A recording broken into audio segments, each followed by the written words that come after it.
Por la señal de la Santa Cruz de nuestros enemigos, líbranos, Señor Dios nuestro. En el nombre del Padre, y del Hijo, y del Espíritu Santo. Amén. Señor mío y Dios mío, creo firmemente que estás aquí, que me ves, que me oyes. Te adoro con profunda reverencia. Te pido perdón de mis pecados y gracia para hacer con fruto este rato de oración. Madre mía Inmaculada, San José, mi Padre y Señor, Ángel de mi guarda, intercedan por mí.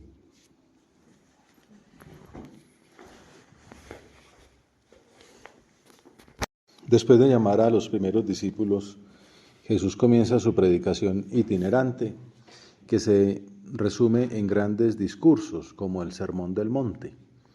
En él, una vez anunciadas las bienaventuranzas, continúa con una advertencia a sus discípulos, como el colofón de ese exordio del Evangelio todo, que es el Sermón del Monte. Y lo que dice el Señor es que si bien el sello de su vocación serán las persecuciones, las injurias, las calumnias que padecerán, ellos y nosotros, que somos los continuadores en el tiempo del apostolado cristiano, debemos ser conscientes de nuestra responsabilidad. Ustedes son la sal de la tierra. Jacques Philippe, en el libro sobre las bienaventuranzas, anota de pasada que para ser fiel a la misión que Cristo le ha confiado de ser la sal de la tierra y la luz del mundo, la Iglesia debe ser pobre, humilde, mansa, misericordiosa. Debe vivir el espíritu de las bienaventuranzas. Ustedes son la sal de la tierra, en primer lugar. Sabemos que la sal condimenta, da sabor. Sobre todo lo saben los hipertensos que en su dieta añoran su presencia y el rico sabor de la comida cuando está presente este aditivo, ellos que llevan la dieta hiposódica. En tiempos de Jesús, además, la sal también servía para preservar las comidas de la corrupción, que es algo que a ustedes les ha tocado cuando la carnicería venden la carne llena de sal, ¿no? Para evitar que se dañara. Hay otros significados para esta frase del maestro, pero fijémonos en uno de ellos. La sal también tenía un significado ritual, porque se utilizaba en los sacrificios como símbolo de la fidelidad a la alianza. Y un poquito una cosa con otra, en los antiguos tiempos romanos, parte de la paga que le daban a los soldados era con sal, un poco pues porque había que remunerar el trabajo, otro para la fidelidad y otro porque la sal era muy importante para usarla en la vida doméstica, tanto para evitar corrupción como para condimentar. Y de ahí viene la palabra salario, ¿no? El pago con sal. Bueno, pero volvamos a la vida espiritual. Señor, tú esperas que nosotros condimentemos el mundo actual, que lo preservemos de la corrupción, que manifestemos la fidelidad a tu comunión. Para eso necesitamos que nos llenes de tu gracia, pues solo de ti puede venir ese sabor, esa pureza, la perseverancia a nuestra llamada. Aún hay más, como ya anunciamos, y es que los discípulos no solo debemos ser sal de la tierra, sino también luz del mundo. El simbolismo de la luz era utilizado por muchas religiones para referirse a Dios. No solo indica luminosidad, sino también calor, gloria, alegría, vitalidad. Y es que los seguidores de Jesús preservan y condimentan el mundo al vivir las bienaventuranzas, pero también han de iluminar la vida de los demás. Y la clave para dar esa luz, para dar sabor al ambiente, no está en nosotros mismos, sino en el Señor que habita en nosotros. Es famoso el ejemplo de la luna y el sol, que pues dan algunos teólogos y alguna vez comentó de un modo muy bonito Juan 23. La luna alumbra la noche con el reflejo del sol. Y dice que esa es la idea de la iglesia. La iglesia no tiene una luz propia, pero sí tiene que iluminar el mundo bien unida al sol que es Jesucristo. Pues nosotros, como la luna, iluminaremos la sociedad en que vivimos solo en la medida en que estemos muy unidos a Dios. Si no, tendremos un eclipse, ¿no? Porque la luz que transmitiremos será toda suya. Pues podríamos contar muchas anécdotas. Me viene a la mente una de Juan Pablo II que cuentan que en un viaje intercontinental, por la mañana, temprano, hacía una larga oración, un hombre de mucha oración. A veces se levantaba a medianoche y se ponía a rezar, postrado en el suelo con los brazos en cruz, una actitud muy oriental. Por lo cual tuvieron que decir en los viajes, ponga la capilla lejos de la habitación, porque si no, no duerme, ¿no? Pero en una de estas ocasiones se levantó temprano a hacer una larga oración en la pequeña capilla y en un determinado momento, pues como que ya terminó la oración y dijo, prepárenme la misa. Entonces los colaboradores, pensando que los cambios de horario y de programas le habían hecho olvidar el calendario del día, le dijeron, Santo Padre, es que la misa hoy es por la tarde, en un enorme estadio local, con estudiantes y obreros jóvenes de todo el país. Ahora en la mañana es el encuentro con el presidente. Y entonces cuentan que con serenidad y naturalidad extremas respondió, precisamente a donde voy ahora, esta mañana, dentro de poco, es algo muy importante. Por eso necesito celebrar también ahora la misa, prepararla entrevista con la celebración de la Eucaristía. El Papa sabía que esa luz que congregaba millones de personas, que convencía quizás en una negociación con una personalidad, no provenía de él mismo, sino del Señor. Por eso necesitaba celebrar la misa, estar con Dios, dejarse iluminar, condimentar por Él. Pensemos en nuestra propia vida. ¿Qué tanto experimentamos esa necesidad de tener más intimidad con Jesucristo? De buscarlo en los sacramentos y en la oración, de llenarnos de Él para iluminar nuestro mundo, como dice el punto 154 de Camino. Si eres de Cristo, todo de Cristo, para todos tendrás también de Cristo fuego, luz y calor. Pero hemos de ser todos de Cristo. Un ejemplo más lo tenemos en las palabras con las que Peter Sewall concluye la introducción de su tercer libro, Entrevista con Benedicto XVI. Hablando del Papa alemán, escribe, se lo hace francamente fácil a sus visitas. No las espera un príncipe de la iglesia, sino un servidor. Un gran hombre que da, que se vacía totalmente en su acto de don. Me acuerdo una anécdota muy bonita, me acaban de contar en Ecuador, donde estuve con un grupo de sacerdotes dándoles un curso de Ratzinger. Y entonces me contaba uno de ellos, que hace muchos años, siendo un sacerdote muy joven, estuvo en Roma, fue a estudiar, estaba recién llegado, entonces no dominaba el italiano. Y fue al Vaticano, alguna gestión, y hete aquí que ve venir de frente por la acera al cardenal Ratzinger, número 2 de la iglesia, ¿no? Y este hombre, pues en su humildad, me parece a mí, solo se le ocurrió cambiarse de acera. Porque la explicación que yo sin saber italiano, ¿qué le voy a decir a Ratzinger, ¿no?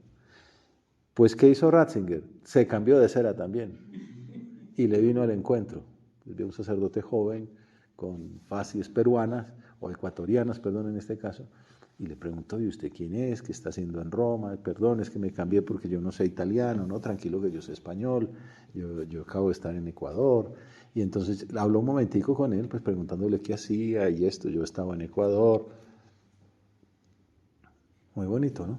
Me pareció una escena muy bonita de la humildad, muestra la humildad, pues se quitó mejor, un problema menos, ¿no? Más rápido llegó a casa.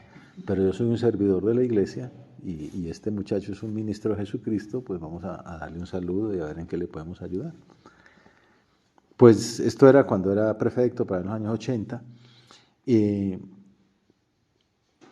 ya siendo papa, cuenta este entrevistador, que cuando uno lo escucha de ese modo y está sentado frente a él, se percibe no solo la precisión de su pensamiento y la esperanza que proviene de la fe, sino que se hace visible de forma especial un resplandor de la luz del mundo, del rostro de Jesucristo, que quiere salir al encuentro de cada ser humano y no excluye a nadie. Vosotros sois la luz del mundo. Se aplica. Este hombre veía en Benedicto XVI un resplandor de la luz del mundo, un resplandor del rostro de Cristo, que quiere salir al encuentro de las personas sin excluir a ninguna. Qué bueno que se pudiera decir eso de nosotros, es lo que quiere el Señor. La misión es clara, pero Jesús nos pone en guardia ante el peligro de la insipidez y de la oscuridad. Ustedes son la sal de la tierra, pero también lo hemos visto que pasa. Si la sal se vuelve sosa, ¿con qué la salarán? No sirve más que para tirarla fuera y que la pise la gente. Tú, Señor, nos haces ver que la sal se puede desvirtuar. Es un peligro que todos tenemos, la falta de fe, el centrarnos en nuestras cosas, un poco lo que se dice de las tierras a las que son enviadas las semillas, ¿no? Y entonces, pues, las piedras, la maleza, el estar centrado en uno mismo, en sus preocupaciones, en sus ambiciones, pues hace que uno se pueda apartar del camino. En términos judíos de aquella época se puede contaminar, volverse impura. Puede dejar de ser testimonio de fidelidad. No sirve más que para tirarla fuera y que la pise la gente. Pues también en camino, en el punto 921, San José María le gustaba mucho meditar estas enseñanzas del Señor. Dice, tú eres sal, alma de apóstol. La sal es buena, se lee en el Santo Evangelio, pero si la sal se desvirtúa, si la sal se vuelve sosa, nada vale, ni para la tierra ni para el estiércol. Se arroja fuera como inútil. No sirve más que para tirarla fuera y que la pisa la gente. Tú eres sal, alma de apóstol, pero si te desvirtúas, lo mismo se puede aplicar a la luz. El maestro pone el ejemplo de las luminarias de esa época en Palestina, que consistían en una pequeña vasija de barro llena de aceite para alimentar la tea, que a su vez era sostenida por un aparejo de hierro adosado a la pared en un lugar alto. De ese modo, la luz iluminaba las tinieblas de la pequeña casa por la noche. Pero a nadie se le ocurría ponerle encima un vaso, de esos que utilizan para medir cantidades, el llamado selemín, porque de ser así, la luz llegaría al comienzo a un pequeño círculo y más adelante se apagaría. Ustedes son la luz del mundo. No se puede ocultar una ciudad puesta en lo alto de un monte. Tampoco se enciende una lámpara para meterla debajo de un selemín, sino para ponerla en el candelero y que alumbre a todos los de la casa. Iluminar a toda la casa, iluminar a toda la ciudad. La manera más triste de desvirtuarse, como todos sabemos, de quedar en tinieblas, es el pecado. Por eso es tan importante la lucha ascética, la oración, la penitencia, los sacramentos, la unión con Jesús, para desterrar las tendencias desordenadas, pues sobre todo para crecer en amor de Dios. La lucha cristiana no es una lucha contra el pecado, es una lucha por crecer en la virtud. Y obviamente desterrar el pecado, hasta el más mínimo pecado venial deliberado. San Juan de la Cruz, por ejemplo, enseñaba, la causa por que le es necesario al alma para llegar a la divina unión de Dios, pasar la noche oscura de la mortificación de los apetitos y la negación de los gustos en todas las cosas es porque todas las afecciones que tiene en las criaturas son delante de Dios puras tinieblas, de las cuales, estando el alma vestida, no tiene capacidad para ser ilustrada y poseída de la pura y sencilla luz de Dios, si primero no las desecha de sí, porque no pueden convenir la luz con las tinieblas. Es decir, el apegamiento a las criaturas oscurece el trato con la luz. En cambio, al contrario, La unión con la luz ilumina a las criaturas. San José María nos enseñaba a amar al mundo apasionadamente, pero obviamente llevando esa unión con el Señor. La unión con Dios también, diría en Forja, es un prerequisito para la misión apostólica. Como quiere el Maestro, tú has de ser bien metido en este mundo en el que nos toca vivir y en todas las actividades de los hombres. No nos apartamos del mundo, no le huimos, no lo vemos como malo, es creación de Dios. Como quiere el Maestro, tú has de ser bien metido en este mundo, sal y luz. Luz que ilumina las inteligencias y los corazones. Sal que da sabor y que preserva de la corrupción. Por eso, si te falta afán apostólico, te harás insípido e inútil. Defraudarás a los demás y tu vida será un absurdo. Afán apostólico. Sino uno no va a la defensiva, a que no me desvirtúen mi sal, a que no me apaguen la luz. No, yo voy a iluminar y a salar. No es como que a la defensiva, sino a la ofensiva, en el sentido buenamente dicho, ¿no? de amor. Sal y luz que se manifiesta en hechos. Brille así vuestra luz ante los hombres, para que vean vuestras buenas obras y den gloria a vuestro Padre que está en los cielos. Por eso la misión de la Iglesia se ha resumido en 3 grandes labores: liturgia, doctrina y servicio. Por eso se trata de unión con Dios en el culto y en la piedad. Iluminar el mundo con el apostolado personal y con nuestro trabajo profesional. Servir a los más necesitados. Ya hablamos un poco de la liturgia cuando mencionamos el ejemplo de San Juan Pablo II, que necesitaba celebrar una misa más para preparar sus encuentros con las multitudes. Y es que muchas veces, pues lo más eficaz es, esto siempre se ha dicho, una misa bien celebrada. Pues muchas personas se sentirán atraídas. Hay cuantas historias de conversiones porque el Espíritu Santo obra a través del esplendor del culto, ¿no? El misterio, la celebración del misterio cristiano. Y ven que ahí está Dios, que ahí están los ángeles, el mensaje de Jesucristo. Ver a una persona que reza metida en Dios, pues a otras personas le lleva a pensar que Dios tiene que existir. Bueno, la liturgia ella misma, como es Dios el que obra, pues es muy eficaz. La segunda misión es la doctrinal. San José María decía que el Opus Dei es una gran catequesis, porque el gran enemigo de Dios en el mundo es la ignorancia. Y bueno, y para dar doctrina, pues hace falta tenerlo, nadie da lo que no tiene. También decía que el Espíritu Santo no tiene por qué darnos luces extraordinarias cuando nos ha dado tiempo para estudiar. Entonces cuando uno dice, ay Señor, ¿cómo respondo a este interrogante tan difícil? Dame luces del Espíritu Santo, nos podría decir. Esas luces te las iba a dar aquel día, ayer o antier que ibas a estudiar, pero te dedicaste a TikTok, ¿no? Bueno, pues no, hay que sacar tiempos para estudiar, ahondar en el conocimiento para unirnos a la luz del Señor. Sentir especialmente el compromiso en el esfuerzo por adquirir sabiduría, para iluminar las ciencias humanas con el fuego divino. Todos tenemos un campo de trabajo, una profesión, un ambiente, pues hacer esa síntesis de nuestro saber humano con nuestra fe. Y eso, pues lo pueden hacer los teólogos allá en el Vaticano, pero no, se trata de que lo hagan ustedes, cada uno de ustedes ahí en su profesión concreta.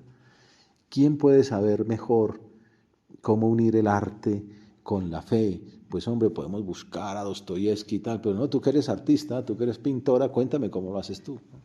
¿Quién puede hacer mejor el tema de la bioética? ¿Cómo será la mejor aproximación desde la moral cristiana al problema del embarazo ectópico? Vaya, pregúntele a un ginecosteta cristiano, que para eso tiene fe y para eso hace el esfuerzo por ser muy bueno. Es lo que hizo Ratzinger cuando fue a Navarra. Venga, explíquenme ustedes que tienen fe y que buscan la santidad y que son reconocidos como muy buena clínica para estos problemas éticos, ¿no? Condimentar con la sal de la revelación el tema de mi fe y de mi trabajo. Dice en Surco, Dios quiere que su luz brille en la conducta y en las palabras de sus discípulos, en las tuyas también. La luz de los seguidores de Jesucristo no puede estar en el fondo del valle, sino en la cumbre de la montaña, para que vean vuestras buenas obras y den gloria a vuestro Padre que está en los cielos. Cada uno pues puede subir a la cumbre que puede, ¿no? Hay quien puede llegar al Everest, otros pues a duras penas suben a patios y otros pues a la loma del barrio, pero cada uno lo más alto que pueda para que esa luz llegue bien lejos. Trabajar así es oración, dice Cristo que pasa. Estudiar así es oración. Investigar así es oración. No salimos nunca de lo mismo, todo es oración. Todo puede y debe llevarnos a Dios. Alimentar ese trato continuo con Él de la mañana a la noche. Todo trabajo honrado puede ser oración y todo trabajo que es oración es apostolado. También aquel famoso punto que está en el pie de la escultura de San José María en la Universidad de La Sabana, el punto de camino. Para un apóstol moderno, una hora de estudio es una hora de oración. Y eso a la gente le impresiona mucho. Camino uno a la biblioteca y a esta hora de estudio es oración, ¿no? Mientras hago ejercicios de trigonometría o mientras investigo pues un tema ahí en la bibliografía y procuro sacar una síntesis y escribir una conclusión o publicar algo. Esto es oración. Oración y apostolado. El justo brilla en las tinieblas como una luz. Y ese esplendor se manifiesta en las obras de misericordia. Partir tu pan con el hambriento, dice Isaías. Hospedar a los pobres sin techo. Cubrir a quien ves desnudo y no desentenderte de los tuyos. Entonces surgirá tu luz como la aurora. La luz de la misericordia. En esto, por ejemplo, en la preparación del centenario de la obra, el Padre nos ha invitado a pensar así, en la línea con los últimos pontificados también, y porque es el espíritu del Opus Dei desde el comienzo, que nació entre los pobres y los enfermos de Madrid, de los hospitales y de los tuburios de Madrid. Cómo convertir nuestra profesión en un servicio a los más necesitados. Pues desde el punto de vista de la sostenibilidad, del desarrollo, de promover leyes, de generar empleo. Bueno, igual, es un reto para los laicos, cada uno en su ámbito, cómo hacer iniciativas sostenibles que ayuden a la promoción humana de las personas más necesitadas. Lo que dice Isaías, partir tu pan con el hambriento, hospedar a los pobres sin techo, cubrir a quien ves desnudo, no desentenderte de los tuyos. En el cambio de siglo, Juan Pablo II escribió lo que vendría a ser, dijéramos, algo así como los bancos de alimentos, y ponía de texto de fondo la palabra de Jesús cuando le dice, Señor, es mucha la gente que está aquí sin comer, y dice, denles ustedes de comer. Bueno, también hay que darles de comer a los hambrientos. Ahí surgió pues esta iniciativa de los bancos de alimentos que pues hacen mucho bien. Entonces surgirá tu luz como la aurora. Por eso la Iglesia fomenta las obras de misericordia. ¿Cuántas veces experimentamos que ayudar en una catequesis, visitar a familias o personas necesitadas es muy necesario para el cristiano que quiere tomarse a Cristo en serio?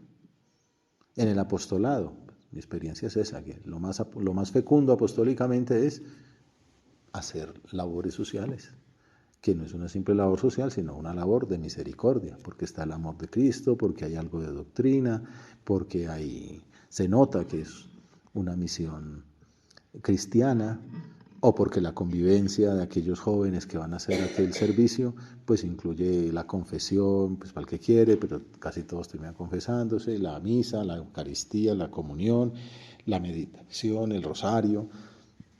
Todo es un uno con aquel llevar mercados o ayudar a construir una casa. Bueno, entonces el Señor devuelve la visita y vienen vocaciones en cantidades.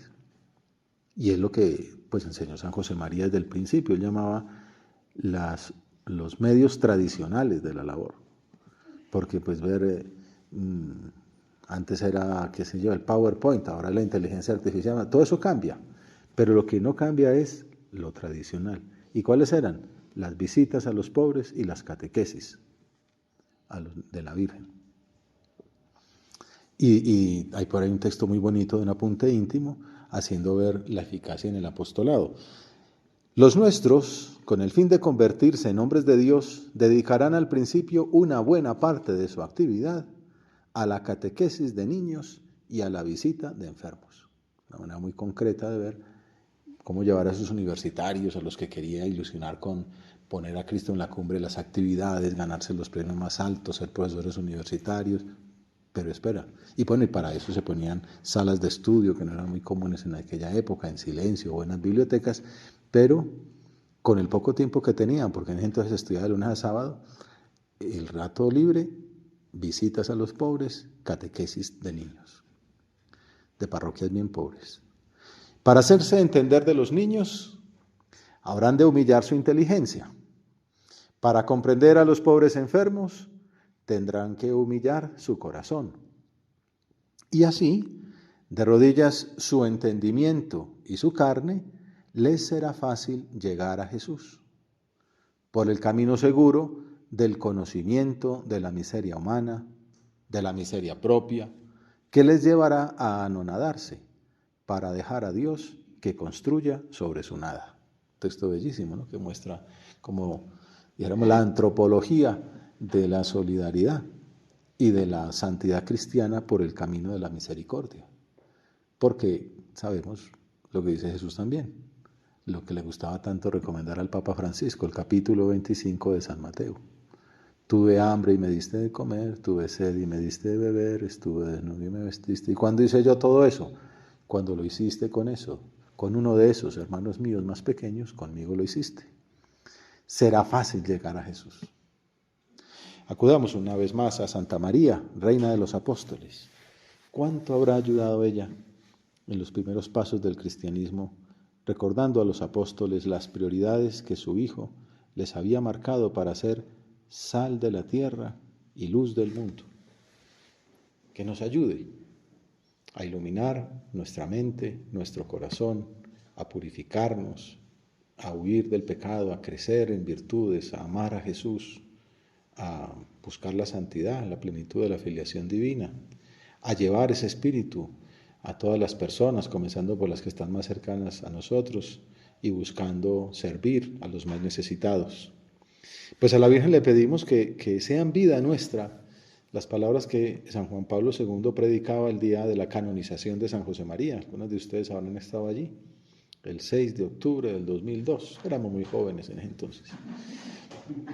Y nos decía, siguiendo sus huellas de San José María, difundan en la sociedad, sin distinción de raza, de clase, de cultura o edad, la conciencia de que todos estamos llamados a la santidad.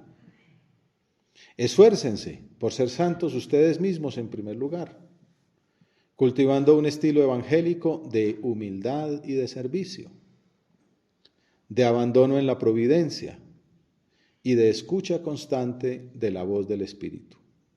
De este modo serán sal de la tierra y brillará así su luz ante los hombres para que vean sus buenas obras y den gloria a su Padre que está en los cielos. Te doy gracias, Dios mío, por los buenos propósitos, afectos e inspiraciones que me has comunicado en esta meditación. Te pido ayuda para ponerlos por obra. Madre mía Inmaculada, San José, mi Padre y Señor, Ángel de mi guarda, intercedan por mí.